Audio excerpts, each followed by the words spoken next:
नमस्कार विद्यार्थी मित्रांनो, ग्लोबल ऑनलाईन युनिव्हर्सिटीमध्ये तुमचं स्वागत आहे. My name is Nihal Suryavanshi. I am your educator. तर मित्रांनो, आपण पीपल, एन्व्हायरमेंट अँड डेव्हलपमेंट या युनिटवरती एमसीक्यूज सिरीज सुरू केलेली आहे, जे की एक्सपेक्टेड एमसीक्यूज आहेत तुमच्या महाराष्ट्र सेट अपकमिंग एक्झामिनेशनसाठी. ओके, तर मागील जे व्हिडिओज आहेत त्यामध्ये फर्स्ट आणि सेकंड चॅप्टरचे एमसीक्यूज, एक्सपेक्टेड एमसीक्यूज आपण डिस्कस केलेले आहेत. तर त्याची लिंक मी डिस्क्रिप्शन बॉक्समध्ये देतो. आणि आजच्या लेक्चरमध्ये आपण चॅप्टर 3 एन्व्हायरमेंटल इश्यूज वरती आज मोस्ट इम्पॉर्टंट एमसीक्यूज डिस्कस करणार आहोत. ठीक आहे, तर सुरू करूया आजच्या लेक्चरला. तर व्हिडिओ लेक्चर सुरू करण्याआधी मी तुम्हाला सांगू इच्छितो की ज्या विद्यार्थ्यांनी आणखी प्रिपरेशन सुरू केलेलं नसेल त्यांच्यासाठी खूप मोठी संधी आहे की ग्लोबल ऑनलाईन युनिव्हर्सिटी जी आहे तुमच्यासाठी फुल सिलेबस कोर्स घेऊन आलेला आहे.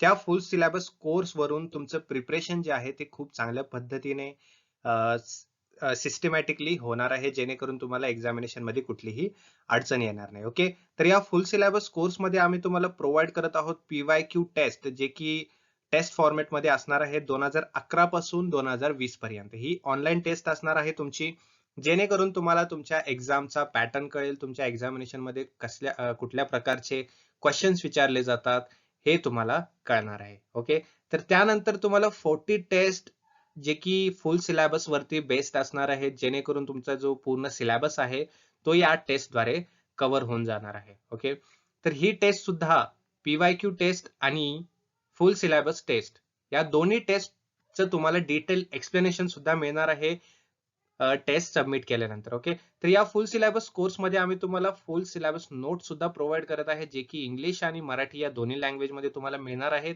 जेणेकरून तुमची कन्सेप्ट जी आहे ती पूर्णपणे क्लिअर होऊन जाईल. ओके, तर या फुल सिलेबस नोट्स व्यतिरिक्त आम्ही तुम्हाला व्हिडिओ लेक्चर सुद्धा प्रोव्हाइड करणार आहोत, जे की तुम्हाला फुल सिलेबस वरती बेस्ड असणार आहेत, जेणेकरून नोट्स आणि व्हिडिओ लेक्चर्स या दोन्हीचं मिळून जर तुम्ही प्रिपरेशन करा तर तुमची प्रिपरेशन खूप स्ट्रॉंग होणार आहे. आणि मी तुम्हाला गॅरंटी देतो की तुमची जी एक्झामिनेशन आहे ती फर्स्ट अटेम्प्ट मध्ये क्लिअर होऊन जाईल. ओके, तर हा कोर्स खूप मोठी संधी आहे त्यांच्यासाठी जे की प्रिपरेशन सुरू करत आहेत. या कोर्सद्वारे तुम्ही तुमचं प्रिपरेशन सुरू करू शकता, किंवा जे प्रिपरेशन स्टार्ट केलेले आहेत, ज्या विद्यार्थ्यांनी प्रिपरेशन स्टार्ट केलेलं आहे त्यांच्यासाठी सुद्धा खूप मोठी संधी आहे. त्यांचं रिव्हिजन जे आहे ते खूप चांगल्या पद्धतीने होणार आहे. जर हा कोर्स तुम्हाला डाउनलोड करायचा असेल किंवा जॉईन करायचा असेल तर तुम्ही ग्लोबल ऑनलाईन युनिव्हर्सिटीचं ऍप्लिकेशन डाउनलोड करू शकता, किंवा या नंबरवरती तुम्ही कॉन्टॅक्ट करून सुद्धा हा कोर्स जॉईन करू शकता. ओके, तर सुरू करूया आजच्या लेक्चरला. त्याआधी मी तुम्हाला सांगू इच्छितो की मंडे टू थर्सडे रोज सकाळी 8 वाजता आपला लेक्चर असणार आहे एन्व्हायरमेंट, पीपल अँड डेव्हलपमेंट वरती. ठीक आहे, which of the following is not water born disease, म्हणजे पाण्यातून जे आजार होत असतात, पाण्यातून जे उद्भवणारे आजार असतात, तर यापैकी कुठला आजार तो नाहीये. ओके, ए मिझल्स, बी टायफॉइड, सी कॉलरा की डी हेपेटायटिस.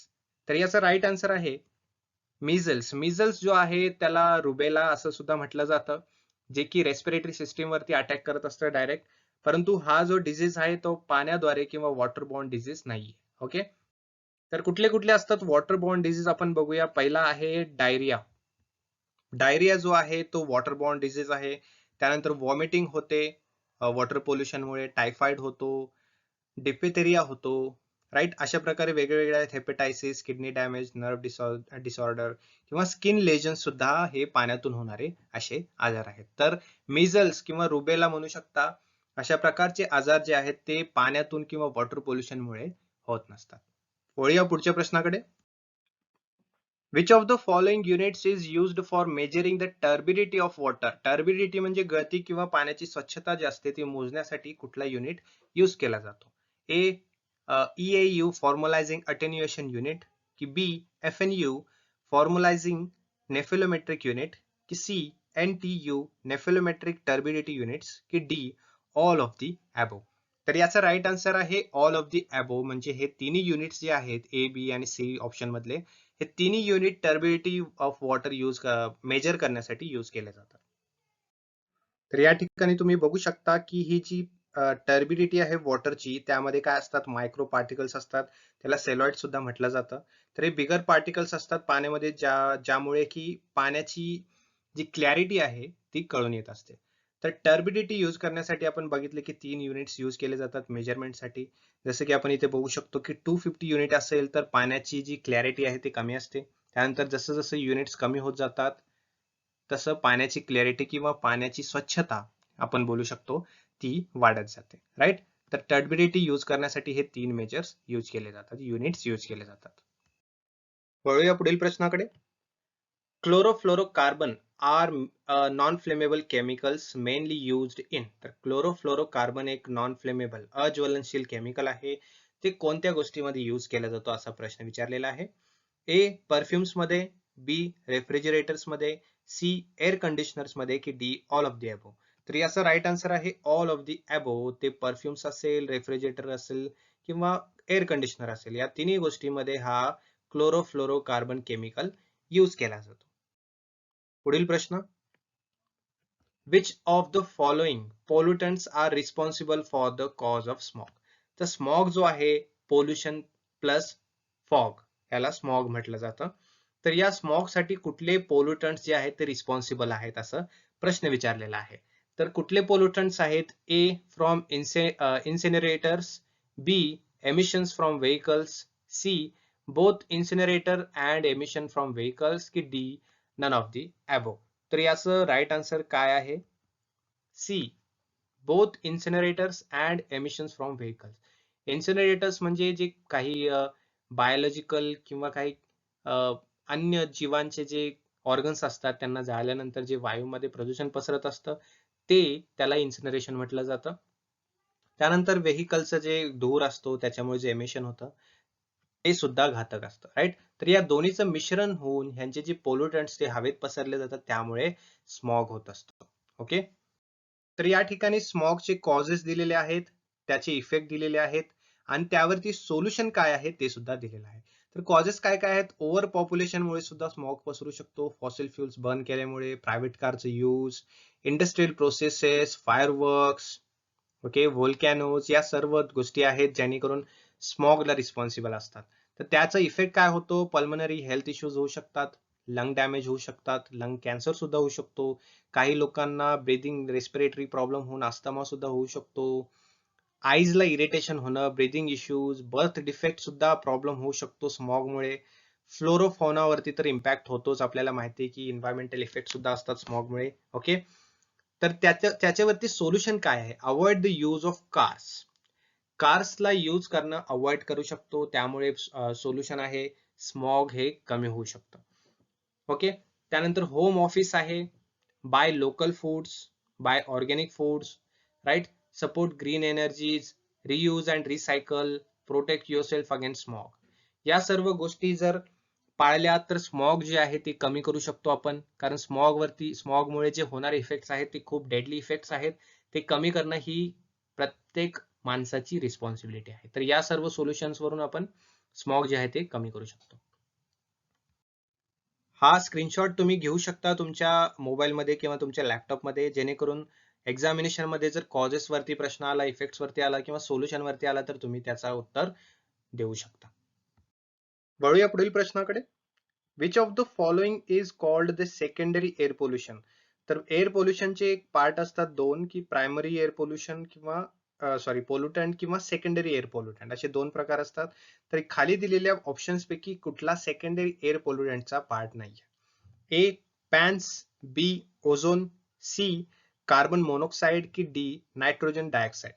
तर याचा राईट आन्सर आहे ओझोन, बी ओझोन. ओके. तर ओझोन जे आहे त्याला सेकंडरी एअर पोल्युटंट असं संबोधलं जातं.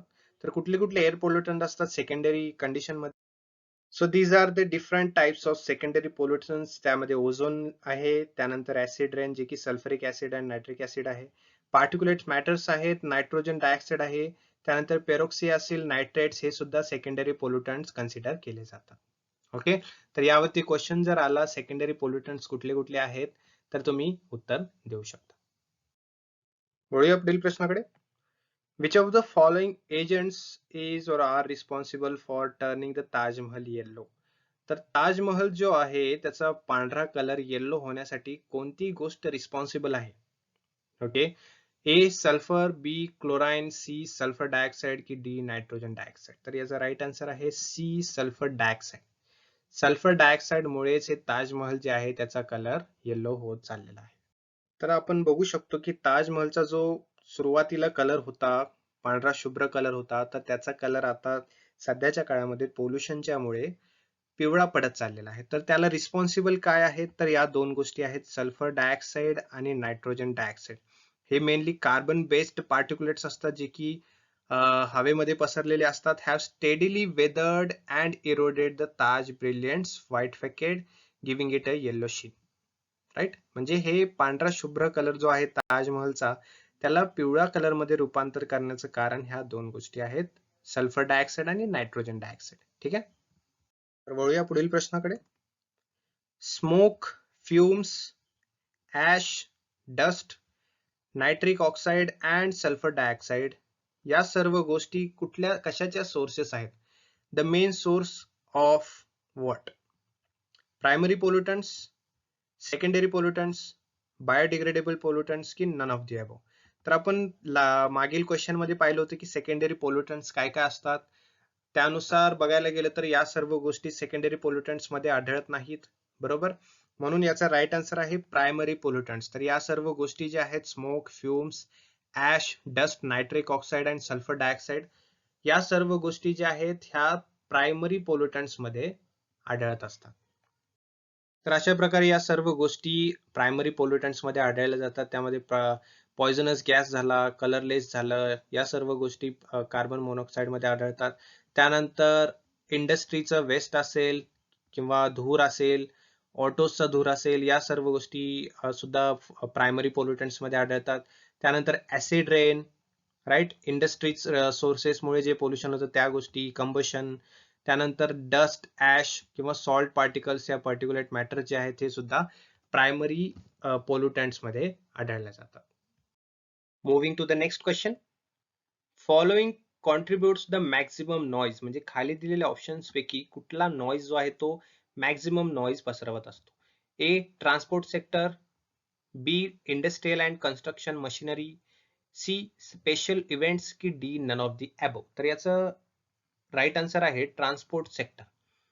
ट्रान्सपोर्ट सेक्टर मध्ये जे गाड्या असतात, मोठमोठ्या गाड्या असतात, ओके, तर या सर्व जे गोष्टी आढळतात ट्रान्सपोर्ट सेक्टर मध्ये त्या सर्व मॅक्सिमम नॉइज पसरवत असतात. Okay, that's why the right answer is transport sector which contributes maximum noise. Some of the main source of noise is residential areas include loud music, transportation, त्यामध्ये traffic, rail, एअरप्लेन्स या सर्व गोष्टी येतात. Lawn care maintenance, construction, electrical generation, explosion and people.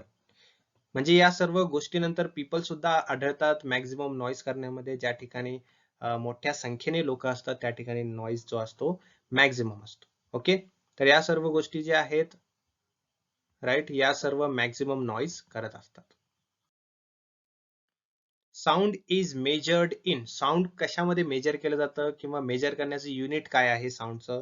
A, hertz, B, decibel, C, PPM की D, none of the above? तर याचा right answer आहे बी, decibel. तर साऊंड जे आहे हे डेसिबल मध्ये मेजर केलं जातं. पुढील प्रश्न. The level of sound during normal conversation, जर नॉर्मल कन्व्हर्सेशन चालू असेल दोन व्यक्तींमध्ये तर त्याचा लेवल काय असतो साऊंडचा? ए, 20 डेसिबल, बी, 40 डेसिबल, सी, 60 डेसिबल की डी, 80 डेसिबल? तर याचा राईट आन्सर आहे 60 डेसिबल. नॉर्मल कन्व्हर्सेशन जेव्हा चालू असतं दोन व्यक्तीमध्ये तर तेव्हा 60 डेसिबल एवढा लेवल असतो. Next question. The chemicals released due to the unsustainable agricultural practices and cause soil pollution.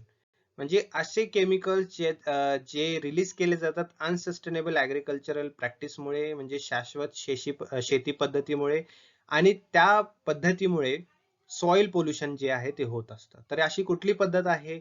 A, pathogens, B, chemical fertilisers, C, रॉन्टियम 90 की डी, विडिसाइड्स?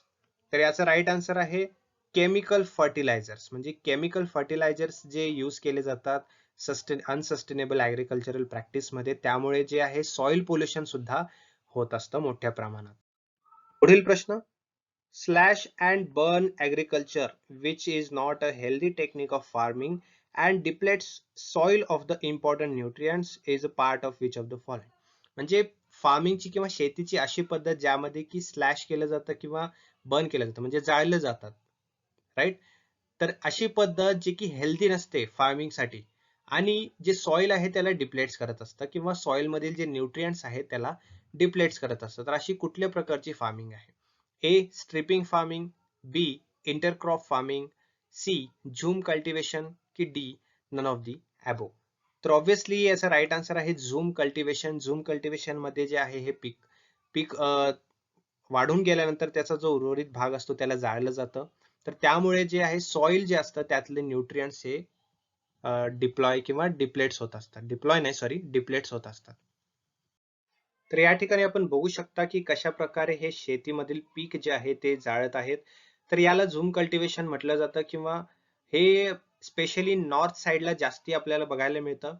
ओके. तर त्या ठिकाणी असं मानलं जातं की हे जे झूम कल्टिवेशन आहे ही जी पद्धत आहे यामुळे सॉइल फर्टिलिटी वाढत असते, परंतु सॉइल मधील जे न्यूट्रिएंट्स आहेत ते डिप्लेट होत असतात या पद्धतीमुळे. ओके. तर ही आहे झूम कल्टिवेशन.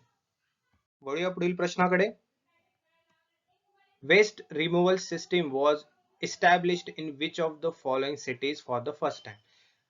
वेस्ट रिमूव्हल किंवा शहरामधील जो कचरा असतो ती काढण्याची प्रणाली किंवा काढण्याची पद्धत जी आहे ती कुठल्या सिटीमध्ये फर्स्टली आली गेली होती? ए एथन्स, बी लाहोर, सी पॅरिस की डी लंडन. तर याचं राईट आन्सर आहे ए एथन्स. एथन्स जी सिटी आहे त्यामध्ये सर्वप्रथम वेस्ट मटेरियल जे आहे, वेस्ट रिमूव्हल जे आहे ही सिस्टीम एस्टॅब्लिश केली गेली होती. पुढील प्रश्न. Which of the following solid waste describe the term municipal solid waste? तर कुठल्या प्रकारचं वेस्टेज जे आहे सॉलिड वेस्टेज त्याला म्युनिसिपल सॉलिड वेस्ट असं संबोधलं जातं, right. A toxic waste, B hazardous waste, C non toxic की डी नॉन हॅझार्डस. तर ऑब्व्हियसली नॉन हॅझार्डस वेस्ट जे आहे फूड वेस्ट असेल किंवा ऑर्गॅनिक वेस्ट असतील त्याला म्युनिसिपल सॉलिड वेस्ट असं म्हटलं जातं. वळूया पुढील प्रश्नाकडे. The process of burning municipal solid waste under suitable temperature and conditions in a specific furnace is called. म्हणजे अशी प्रोसेस किंवा अशी पद्धती ज्यामध्ये म्युनिसिपल वेस्ट आहे, म्युनिसिपल सॉलिड वेस्ट त्याला बर्न केलं जातं एका सुटेबल टेम्परेचर आणि सुटेबल कंडिशन्स मध्ये. ही प्रोसेसला काय म्हटलं जातं? ए लँडफिल, बी इन्सिनरेशन, सी रिसायकलिंग की डी वर्मी कंपोस्टिंग. वर्मी कंपोस्टिंग म्हणजे गांडूळ खत असं आपण म्हणतो त्याला. तर याचा राईट आन्सर आहे बी इन्सिनरेशन. इन्सिनरेशन म्हणजे आपल्याला माहिती आहे की काही टिश्यूज असतील, डेड टिश्यूज असतील किंवा बायोलॉजिकल ऑर्गन्स असतील, या सर्व गोष्टींना जेव्हा त्यांच्या वेस्टेजला जेव्हा जाळलं जातं किंवा बर्न केलं जातं त्याला इन्सिनरेशन असं म्हटलं जातं. ओके. पुढील प्रश्न. Which of the following area has the lowest chance of producing a biomedical waste? अशी कुठली जागा आहे किंवा कुठला एरिया आहे ज्या ठिकाणी बायोमेडिकल वेस्ट प्रोडक्शन जे आहे ते कमी प्रमाणात होत असतं, राईट. ए हॉस्पिटल्स, बी क्लिनिक्स, सी लॅबोरेटरीज की डी ऍग्रिकल्चरल लँड्स. तर ऑब्व्हियसली हॉस्पिटल्स मध्ये आपण बघू शकतो बायोमेडिकल वेस्टेज जास्त असतं, क्लिनिक्स मध्ये आणि लॅबोरेटरीज मध्ये सुद्धा, परंतु ऍग्रिकल्चरल लँड्स मध्ये असे बायोमेडिकल वेस्टेजचं प्रमाण कमीच बघण्यात येतं. त्यामुळे राईट आन्सर आहे ऍग्रिकल्चरल लँड्स जिथे की बायोमेडिकल वेस्टेजचं प्रोडक्शन सर्वात कमी प्रमाणात असतं. वळूया पुढील प्रश्नाकडे. Which of the following is not a biomedical waste. तर आपण मागील प्रश्नामध्ये बघितलं की हॉस्पिटल, क्लिनिक, लॅबोरेटरीज या ठिकाणी बायोमेडिकल वेस्टेज हे जास्त प्रमाणात होत असतं. तर त्या ठिकाणी जे बायोमेडिकल वेस्टेज होतं ते कुठले असतात आणि या दिलेल्या ऑप्शन्स मध्ये ते बायोमेडिकल वेस्टेज कुठलं नाहीये असं विचारलेलं आहे. तर ए ॲनिमल वेस्ट, बी मायक्रोबायोलॉजिकल वेस्ट, सी केमिकल वेस्ट की डी डोमेस्टिक वेस्ट. तर यापैकी कुठलं वेस्टेज आहे जिथे की बायोमेडिकल वेस्टेज नसतं? ओके. तर ऑब्व्हियसली डोमेस्टिक वेस्ट हे या ठिकाणी बायोमेडिकल वेस्टेज नसतं. ॲनिमल वेस्ट झालं, मायक्रोबायोलॉजिकल वेस्ट झालं किंवा केमिकल वेस्ट झालं, या ठिकाणी बायोमेडिकल वेस्ट हे आढळत असतं, राईट. बघूया पुढील प्रश्न. Autoclaving and microwaving are done for which of the following types of medical wastage? म्हणजे ऑटोक्लेविंग अँड मायक्रोवेव्हिंग ह्या कुठल्या मेडिकल वेस्टेज साठी यूज केलं जातं असा प्रश्न विचारलेला आहे. A human anatomical waste, B recyclable contaminated waste, C cytotoxic drugs की डी मायक्रोबायोलॉजिकल वेस्ट. तर ऑब्व्हियसली रिसायकलेबल कंटॅमिनेटेड वेस्ट जे आहे त्यामध्ये ऑटोक्लेविंग अँड मायक्रोवेव्हिंग यूज केलं जातं. ओके. पुढील प्रश्न, when did hazardous waste management act enacted in India. तर इंडियामध्ये हजार्डस वेस्ट मॅनेजमेंट ऍक्ट कोणत्या साली अंमलात आणलेलं होतं? ए 1988 1988, बी 1989 1989, सी 1990 1990 की डी 1991 म्हणजे 1991. तर ऑब्व्हियसली जर राईट आन्सर आहे 1989 या साली हजार्डस वेस्ट मॅनेजमेंट ऍक्ट इंडियामध्ये इस्टॅब्लिश केलं गेलं होतं. According to the Sustainable Development Goal 13, the biggest threat towards development is. तर मागील काही लेक्चर्स मध्ये MDG आणि SDG जो फर्स्ट चॅप्टर आहे युनिट 9 चा पेपर 1 मध्ये, त्यामध्ये आपण सर्व गोल्स बघितलेले आहेत. MDG आणि SDG चे म्हणजे मिलेनियम डेव्हलपमेंट गोल झाला आणि सस्टेनेबल डेव्हलपमेंट गोल झाला. तर त्यामधील 13 जो गोल आहे राईट, त्यानुसार the biggest threat towards development is हे विचारलं गेलेलं आहे. A climate change, B pollution, C melting polar ice caps की डी पोल्युशन ग्रोथ. तर याचा राईट आन्सर आहे क्लायमेट चेंज. जो 13 सस्टेनेबल डेव्हलपमेंट गोलचा जो 13 गोल आहे तो क्लायमेट चेंज वरती दिला गेलेला आहे. ओके. ओके, तर आपण मोस्ट इम्पॉर्टंट किंवा मोस्ट एक्सपेक्टेड MCQ चॅप्टर 3 वरती डिस्कस केलेले आहेत, जे की पेपर 1 युनिट 9 मधील थर्ड चॅप्टर आहे एन्व्हायरमेंटल इश्यूज. मागील जे दोन चॅप्टर्स आहेत, पहिला आहे सस्टेनेबल डेव्हलपमेंट गोल आणि मिलेनियम डेव्हलपमेंट गोल, यावरती सुद्धा एक्सपेक्टेड MCQs डिस्कस केलेले आहेत मागील व्हिडिओमध्ये. त्यानंतर सेकंड चॅप्टर जो आहे anthropology activities which impact on environment, त्याच्यावरती सुद्धा MCQs आपण डिस्कस केलेले आहेत. त्याची लिंक मी तुम्हाला डिस्क्रिप्शन बॉक्समध्ये दिलेली आहे, तुम्ही ते व्हिडिओ जाऊन पाहू शकता. आणि त्या व्यतिरिक्त तुम्हाला जर काही लेक्चर्स वरती किंवा काही प्रश्न असतील, डाऊट्स असतील, तर तुम्ही कमेंट्स बॉक्समध्ये लिहून मला विचारू शकता. मी नेक्स्ट लेक्चरमध्ये तुमच्या प्रश्नाचं उत्तर तुम्हाला मिळवून देईन. आणि लेक्चर एंड करण्याआधी मी तुम्हाला सांगू इच्छितो की रोज 8 वाजता सकाळी आपला लेक्चर असणार आहे. ओके. मंडे, ट्यूजडे, वेनसडे आणि थर्सडे या 4 दिवशी. ओके, रोज सकाळी 8 वाजता. तर तुम्हाला जर कुठल्याही प्रकारची अडचण असेल किंवा तुम्ही अद्याप प्रिपरेशन सुरू केले नसेल तर लवकरात लवकर सुरू करा. आणि फुल सिलेबस कोर्स जो आहे ग्लोबल ऑनलाईन युनिव्हर्सिटीचा तुम्ही जॉईन करू शकता. खूप रिलिव्हंट आणि खूप हेल्पफुल आहे तुमच्यासाठी. तुमचं प्रिपरेशन सुद्धा स्ट्रॉंग होईल आणि ज्यांनी प्रिपरेशन स्टार्ट केलं आहे त्यांच्या रिव्हिजन साठी सुद्धा हे खूप हेल्पफुल आहे full syllabus course. Okay, so we have done. Thank you for today's session. Have a good day.